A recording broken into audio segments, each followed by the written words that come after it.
Ça m'a fichu un coup. Surtout quand ma femme est rentrée du supermarché. Alors là, je me suis dit, mais oui, bon sang, c'est clair. Ma femme, c'est une autruche. Je me suis dit ça. On en a parlé. Et ça c'est Extrêmement bien placé. Eh oui. Car si dans un premier temps, Guylaine Frantour accueille la nouvelle avec perplexité. Le visionnage de la cassette vidéo de l'émission enregistrée par son mari veut dire sur elle comme une révélation. J'ai compris plein de choses. Des attitudes, des colères, mon inadaptation à certaines situations. Et Maximilien a été formidable. Il m'a même proposé qu'on a, si je le souhaitais, s'installer dans la savane africaine. Et ça, c'est une très belle preuve d'amour. Une preuve d'amour suffisante pour Guylaine, qui ne souhaite nullement quitter Villeneuve d'Ascq. Où elle a ses amis, sa famille, et certaines habitudes de vie difficilement compatibles avec un retour à l'état sauvage.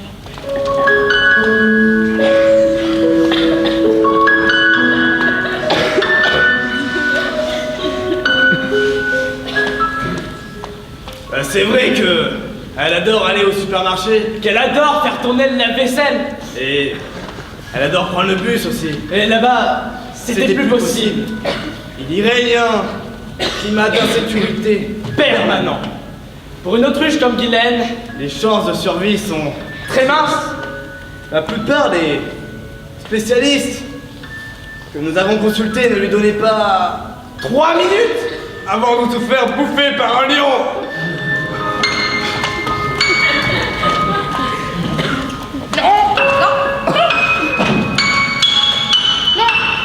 Non. La solution que nous avions enfin trouvée est la bonne. Cet emploi dans une autrucherie et pour moi la possibilité d'être en contact permanent avec mes racines, tout en tenant compte du milieu culturel dans lequel j'ai évolué. C'est ça qui est important.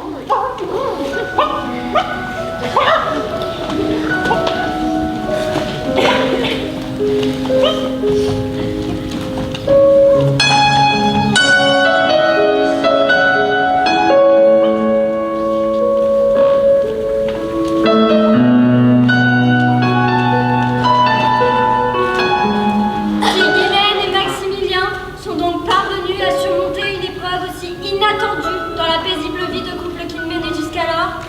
Ils sont en proie aujourd'hui à diverses querelles administratives qui pourraient bien les mener l'un et l'autre devant les tribunaux. car pour l'administration fiscale, si Guylaine est une autruche, son mariage avec Maximilien est immédiatement invalidé. La République française ne reconnaissant pas les mariages homosexuels. Leur seul recours, afin donc de prouver leur bonne foi, Serait de parvenir à prouver leur bonne foi au moment des faits. ici à Villeneuve d'Ascq, Jean-Claude Succo pour Télé Dynastie.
Au début, ça commence comme un jeu.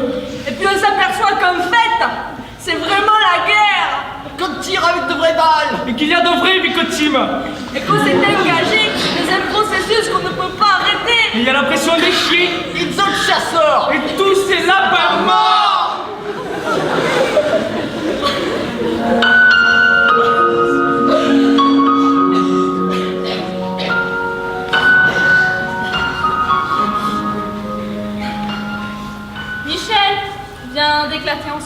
Il suit avec son chien Cartouche une thérapie au centre de chasseurs anonymes de Haute-Loire.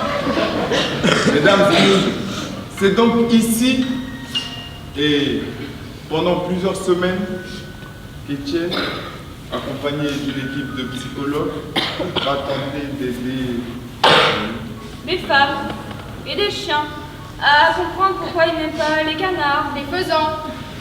Ils sont venus ici de leur plein gré, comme d'autres, n'est-ce pas? Pour tenter de raccrocher définitivement le fusil et reprendre une vie normale. Mais ça n'est pas toujours simple, comme nous l'explique Étienne, ancien chasseur et fondateur du centre.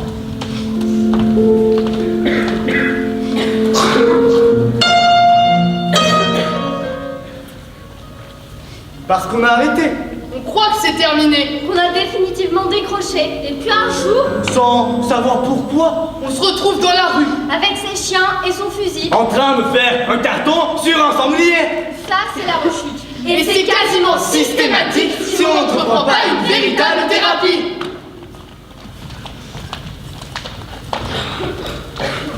Je vous le répète, mesdames et messieurs, c'est donc ici et pendant plusieurs semaines qu'Étienne, accompagné d'une équipe de psychologues, va tenter d'aider des hommes Des femmes, Et des chiens à comprendre pourquoi ils n'aiment pas les canards. les faisans. ou les chevreuils. Étape phare de la thérapie, la visite d'un charnier de lapin.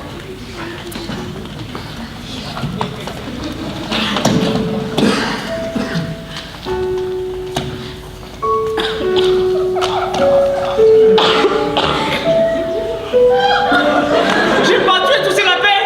C'est pas moi ça. C'est pas moi. J'ai pas tué ces lapins.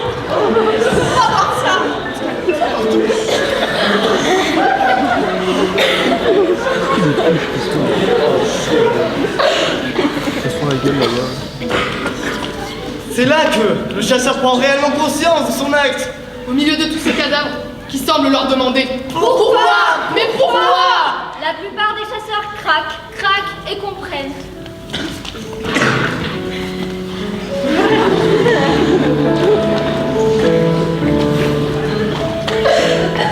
Et oui, une méthode thérapeutique qui semble avoir fait ses preuves.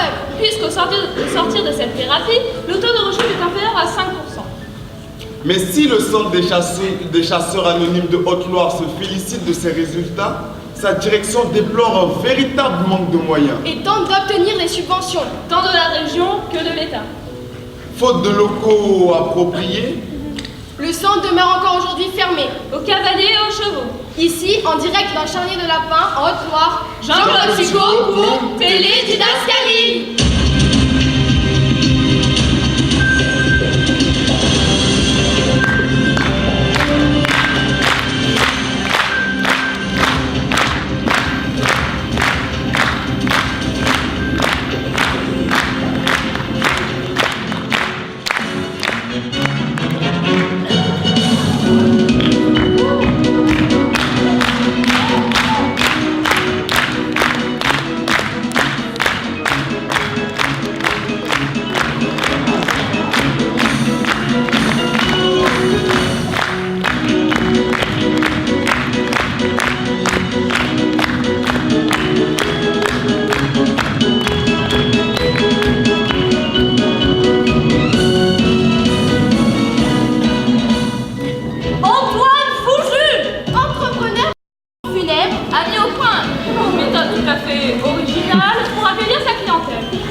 Arrivé dans le milieu des pompes funèbres suite au décès de mon grand-oncle qui m'a légué sa boutique.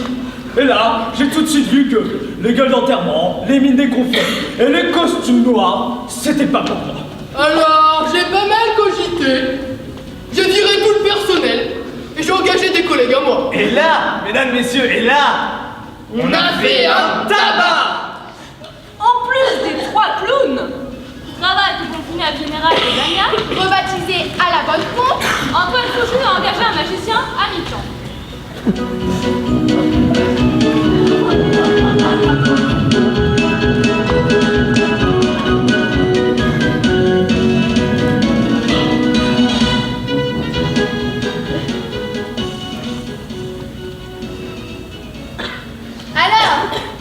Tout le monde est bien d'accord? Le père de madame se trouve bien dans ce cercueil. Eh bien, nous vérifions.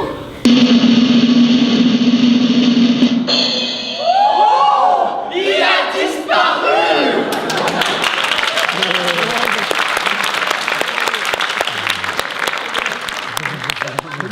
Il a donc totalement repensé le contact clientèle. Il s'est également aventuré à innover avec un égal succès du côté des produits. Des cercueils gonflables, par exemple. Ça marche super bien. Un produit pas cher, costaud et à la fois marrant. Un cercueil classique avec des petites poignées rigolotes. Vous voyez? Des petites poignées qui clignotent. C'est rigolo, c'est sympa, il y a 3 positions. Où qu'est-ce que veut la petite dame? Non, rien. Je suis juste en train de voir avec Monsieur Pipeau un cercueil pour mon mari. Montrez-lui ce qu'on a de marrant là. On a reçu un truc vachement sympa. Un gros cœur qui clignote. Oui, vous prenez un cercueil transparent. Vous voyez, un cercueil transparent. Avec un gros cœur qui clignote, c'est super marrant. Qu'est-ce que l'on dit? Ah oui, c'est drôle. C'est très drôle ça.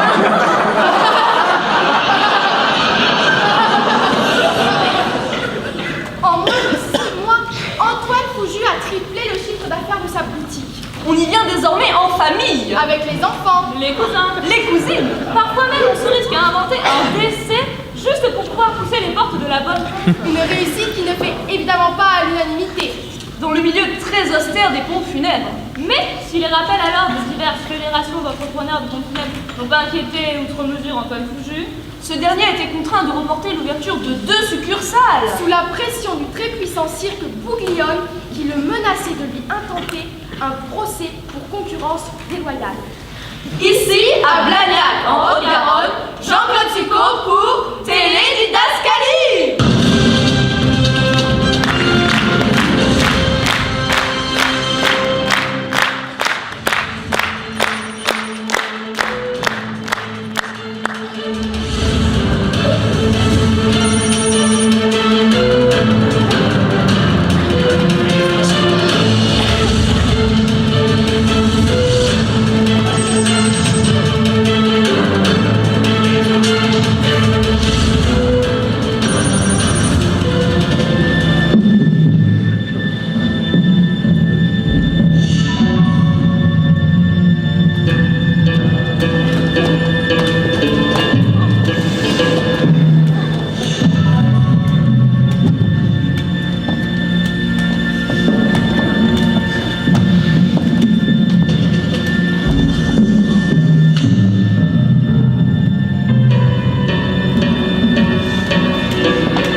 vit depuis 2 ans dans une atmosphère de violence permanente, orchestrée par 2 groupes, organisés en véritable gang, au nom évocateur, les collabos et les résistants. Comment et pourquoi cette petite maison de retraite, jusqu'alors sans histoire, en est arrivée là?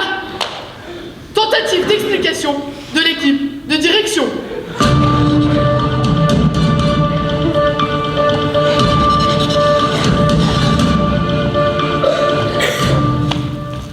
On ne sait pas comment ça a commencé. Peut-être au réfectoire, parce qu'un des pensionnaires on a traité un an de résistant. C'est vrai que nous ne sommes pas très loin de Vichy.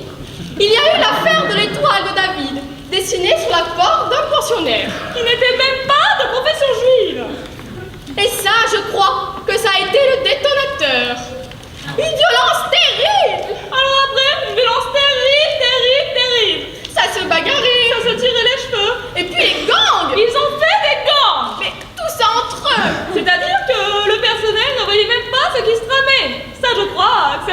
arrêtés. Ils se sont battus dans le parc à l'herbe blanche. Avec des couteaux dérobés au réfectoire. Alors là, on a décidé de faire intervenir les forces de l'ordre. Là, on a compris que c'était trop tard. Merci. D'autres incidents vont survenir jusqu'à ce que les membres des deux groupes décident de se séparer le territoire du Clos Sainte-Marie avant de passer un pacte de non-agression. Les collabos vont se livrer aux raquettes et les résistants au commerce des médicaments. Témoignages poignants de pensionnaires. On vit dans la peur tout le temps. Pour accéder à la salle de télévision, il faut payer. Sinon, bing, il t'assomme. Ah oui. Et Monsieur Maurice, Oh, monsieur Maurice. qui était si gentil dans le temps et qui fait maintenant partie d'un gang. Et les médicaments, hein, Oh, les médicaments. il les confisque. Ah oui, oui, oui. Ils sont effrayants. Surtout les résistants, hein. Ah oui, ce sont les plus méchants. Hein.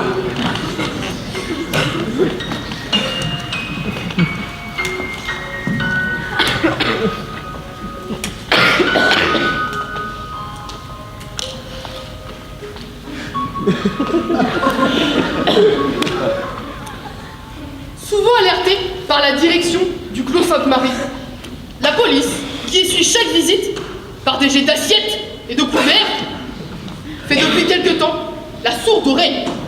Et lorsque l'on interroge le commissariat sur le Clos Sainte-Marie, on nous répond Il faut une guerre qui n'est pas de notre temps. peut-être, mais pendant ce temps-là, les collabos et les résistants gagnent du terrain avec des méthodes qui ne sont elles non plus pas de notre temps. Sous la menace de l'un des membres des deux groupes, la direction a été sommée hier de remettre la liste des pensionnaires israélites du Clos Sainte-Marie. Ici, à Saint-Yor, Jean-Claude Succo pour Télé Didascalie. Avec le